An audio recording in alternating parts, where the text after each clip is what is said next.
आज आपण केळफुलाची भाजी कशी करायची हे बघणार आहोत। ह्यासाठी मी इथे एक केळफूल घेतलेला आहे आणि त्याच्या पाकळ्या आहेत त्या मी सर्व तोडून घेत आहे। अशा त्या पानांमध्ये ही पाकळ्या असतात त्या आपण सर्व तोडून घेऊया। बघा अशा भरपूर अशा पाकळ्या असतात। आता हे साफ कशी करायची ही मी तुम्हाला पद्धत दाखवते। पहिले ही कळी थोडी उघडायची, त्याच्यानंतर त्याच्यामध्ये एक काठीसारखी एक थोडी लांब अशी काडी असते ती आणि त्यालाच लागून एक पातळ अशी पाकळी असते, त्या दोन्ही आपल्याला काढून टाकायचे आहेत। हे बघा मी तुम्हाला पुन्हा एकदा इथे दाखवत आहे। ही एक काठी असते, ही त्याला एक छोटासा वरती असा कण सुद्धा असतो आणि एक पातळ एकदम पातळ अगदी पारदर्शक अशी एक पाकळी असते ती काढून घ्यायची आणि ते एका लादीवर न ठेवता किंवा काहीतरी घ्यावं जेणेकरून त्याचं चीक आहे त्या लादीला वगैरे लागत नाही। हे बघा हे अशा प्रकारे आपण केळफूल साफ करायचे। अगदी सोपी अशी सहज सोपी एकदम पद्धत आहे केळफूल साफ करण्याची। काय त्यात काहीही एक अवघड नाहीये। बघा अगदी सहज साफ करता येतं। एक छोटी एक काडी असते ती आणि त्याच्याबरोबर एक पातळ अशी पाकळी असते ती आपल्याला बाजूला काढून घ्यायची आहे। अशा प्रकारे मी सर्व केळफूल साफ करून घेतलेलं आहे। आता हे सर्व केळफूल जे आहेत ते सर्व साफ करून मी घेतलेले आहेत। हे बघा तुम्ही बघू शकता सर्व हे साफ केलेले आहेत मी व्यवस्थित। आता आपण ह्याला एकदम बारीक बारीक कापून घेऊया। बघा हे अशा प्रकारे मी पकडलेले आहेत आणि हे आपण असे एकदम बारीक कट करून घेऊया।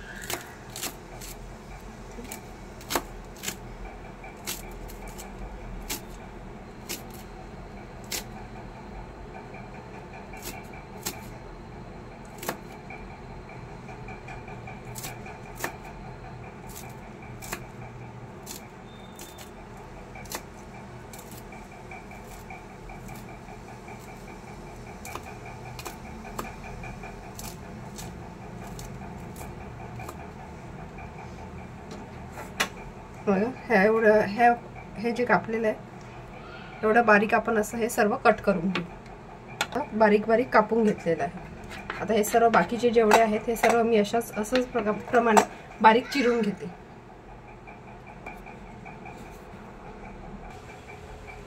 हे बघा आपलं जे केळफूल आहे ते पूर्ण असं कापून झालेलं आहे।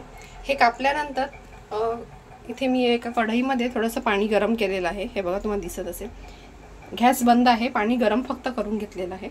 त्याच्यामध्ये आपण हे सर्व केळफूल आहे ते टाकून घेऊया। हे बघा असं मी हे गरम पाण्यामध्ये टाकलेलं आहे। आता हे असंच आपण 15 ते 20 मिनिटं ह्याला झाकण देऊन ठेवूया। असं केल्याने काय होतं की इथे झाकण देऊन मी ठेवलेलं आहे। अशाने ह्याचा जो केळफुलाला जो थोडासा तुरट आणि कडवटपणा असतो तो निघून जातो, म्हणून हे गरम पाणी टाकून असं 15 ते 20 मिनिटं हे टाकून ठेवा। ही ह्याच्या केळफुलाची भाजी करतानाची ही पहिली ट्रिक आहे। केळफूल मी पाण्यात घालून ठेवलेलं आहे। तर आता आपल्याला साहित्य काय काय लागणार आहे ते तुम्हाला मी दाखवते। इथे मी एक मीडियम आकाराचा कांदा घेतलेला आहे, अगदी बारीक चिरून घेतलेला आहे। त्याचबरोबर इथे घेतलेले आहे कोथिंबीर, आलं आणि लसूण ह्याची बारीक पेस्ट म्हणजे वाटण करून घेतलेलं आहे आणि इथे घेतलेला आहे ओला खोबरा। एवढे साहित्य आपल्याला हे वाटणामध्ये भाजी करताना लागणार आहे। आता मी हे इथे गरम पाण्यातून काढलेलं आहे आणि एका जाळणीमध्ये ठेवून दिलेलं आहे जर पाणी सर्व निघून जाण्यासाठी। हे बघा अशा प्रकारे एकदम बारीक। आता ह्याचं पूर्ण पाणी निघून गेलं की आपण भाजीची तयारी करूया। आता इथे मी एक लोखंडी कढई घेतलेली आहे। तुमच्याकडे कोणतीही कढई असेल ती तुम्ही वापरू शकता, असं काय नाही की लोखंडीच पाहिजे। कढई गरम झाली की त्याच्यात थोडंसं तेल घालून घेते। साधारण 2 मोठे चमचे मी अंदाजानेच घालते। 2 मोठे चमचे तेल घालून घेतलेलं आहे कारण भाजी थोडी कमीच आहे।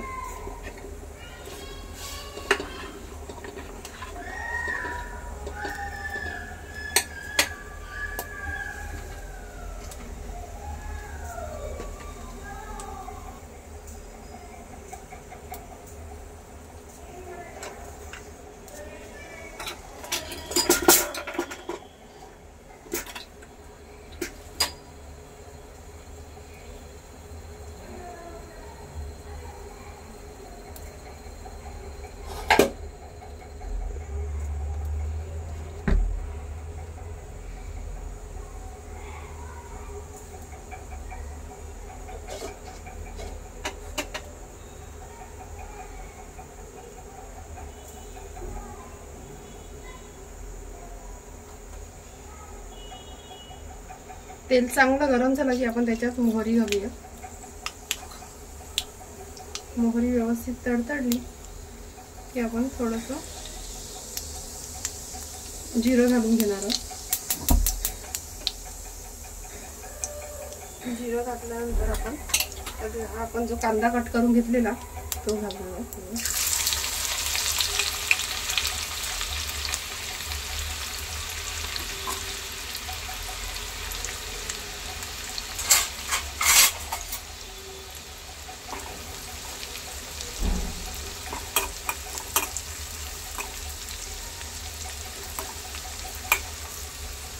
कांदा व्यवस्थित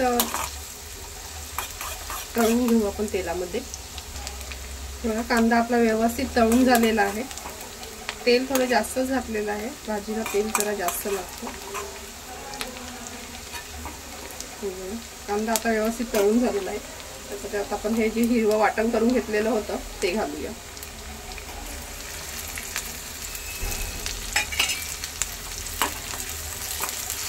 तेही आपण कांदा आणि हिरवं वाटण व्यवस्थित परतून घेऊ. कांदा आणि हिरवं वाटण व्यवस्थित परतून झालेलं आहे. बघा तुम्ही बघू शकता. त्याच्यात आता आपण घालूया 1 चमचा लाल मसाला, तुमच्याकडे जो असेल तो साठवणीचा. थोडीशी हळद आणि चवीपुरतं मीठ.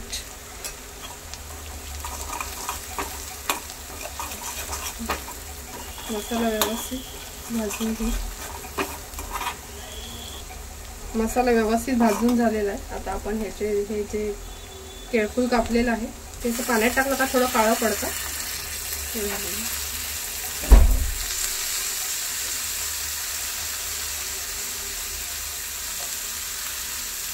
गरम पाण्यात घातलेलं आपण म्हणून हे थोडंसं काळं होतं झालेलं. व्यवस्थित परतून घेऊ.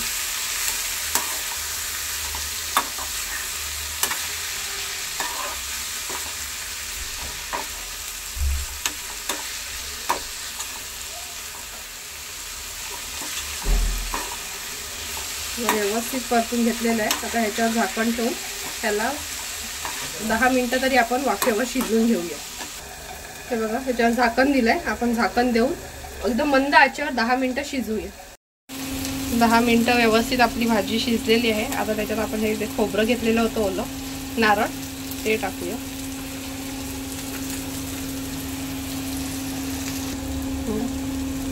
खोबरं टाकून घेतलेलं आहे. आता आपण त्याच्यात कोथिंबीर बारीक चिरलेली टाकू. मस्त अशी हिरवीगार आणि गॅस बंद करू.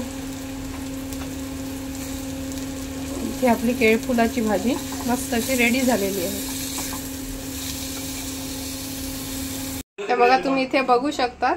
आता आपली इथे मस्त केळफुलाची भाजी गरमागरम रेडी झालेली आहे.